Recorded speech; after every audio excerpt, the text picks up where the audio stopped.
So, good morning or good night, depending on where you are in the world, and welcome to another album review of The Shield Dude on a Couch. I'm your host, Hector, and today we're gonna talk about the brand new album by the band Ancients, and it's called Beyond the Reach of the Song. So, they're a metal band from Canada, and they play progressive death metal. This is the band's third album, and I gotta say, I remember I think barely listening to some of their albums that they have put out. The last one was like almost 80 years ago. And I don't know why I truly slept on this band. And you know what? Shame on me to sleeping on this band because I don't know why. I kind of like listened to them casually, their other albums, but I couldn't remember them. And a lot of things have happened since the last time they put out a record. So, they kind of went under the radar for me. So last Friday, a lot of like high profile albums came out. So I left this one in the back burner, but I kept hearing good things. So I'm like, let me listen to it. I also interviewed an artist and he told me, he said, this album is a masterpiece. I'm like, I'm gonna check it out. And you know what? I am glad I did because hands down, this was my favorite release of last Friday. It's just, such a great emotional record. So, Ancients on this album, it's kind of like a concept record. And the concept record, I'm gonna put my glasses so I can read well what the concept is about. But conceptually, the album is very heavy. It tells the story of a society that's enslaved by forces from another dimension. But at its core, Beyond the Reach is also about perseverance. Just as the enslaved discover spiritual knowledge by the way of cosmic entity, writing these songs also led to the band uncover wellsprings of inspiration. So it's very interesting, the concept about, some beings that are enslaving some people, because it has that sci-fi element to it. But also the band throughout all these years went through lineup changes, illness. The wife of the main man and writer Cook almost died after childbirth because she had high blood pressure, so she had complications because of that. So all of that plus being everything that happened after that, like the isolation, helped to write this album. But I like the concept about the that civilization like enslaving, and it's like about that civilization that is being enslaved just rising up and challenging those entities that are enslaving them and just breaking free from that. But all of that also has to do with the personal things that happen to the band. But I like that they use that concept to explain and make it in a way that it's more sci-fi elements. So the album is actually 10 tracks, but there's a special edition with 13 tracks, and it has some re-recordings and a bonus track. And I'm guessing, the band has been away for so long, so they want to give the fans more music since they've been gone for so long. So a lot of people might say, was it worth the wait? And I would say yes, this is a very good album, both lyrically, musically, and just the flow of the whole album as a concept.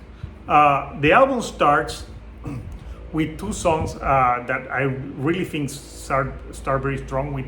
Forbidden Sanctuary, which is almost like an 8-minute epic opener, and it goes through peak and valleys. And I got the first two songs, I really got a lot of Mastodon vibes, especially the Leviathan era of Mastodon on those two tracks alone. But also the album has a lot of progginess, 70s prog experimentation to it on a song like Is It Your God, which is a very long track. Some great guitar solos on it, and I think they use some synths in this song that really enhance. And the clean singing on this track is just amazing. The lead singer has some great range. He can do harsher vocals, clean singing, melodic singing, and even like go back and forth between the harsh and the melodic at the drop of a hat. And I think Is It Your God is a great example of that experimentation. Then you have a song like Melt the Crown that has 3 solos on the like, and each solo is different, and it's just progressive metal at its finest. The death metal elements also play a lot of part into it. Another track that's a standout for me, I think, Cloak of the Vast and the Black. Very epic again. A lot of like changes in the music and tone. It can be somber, it can be harsh at times. And again, the clean vocals and the harsh vocals, both are great. And I think that it adds variety to the record, that the singer can do both. The other tracks that follow, Beyond Our Minds, The Torch, are shorter but very punchy and sludgy at times. And they also have an instrumental track with Candescence, and that one, the 70s prog elements, I think, again come back into the forefront and just make it a really great track.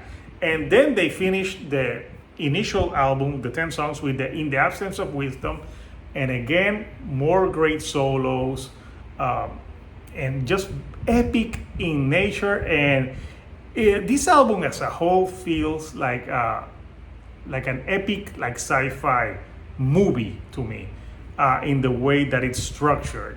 The re-recordings don't sound out of place. It's nice to have them. And the bonus track, Some Other Time, it starts more with a piano, so it's like their ballad, if you will. And I think it's a good bonus track. I think it would have like been well used like in the middle of the album, maybe to separate parts of the album. But I think the pacing and sequencing of this album is really good.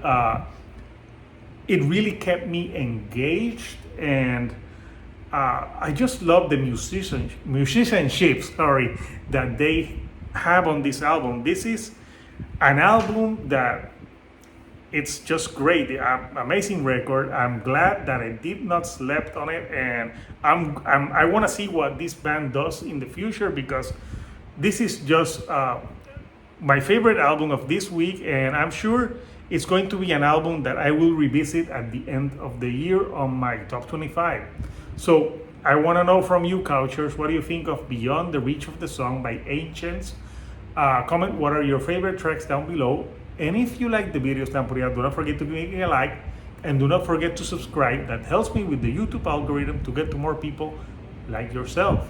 So until next time, Couchers, this is Hector, the Shield Dude on a Couch, and I'll see you all right here on the couch.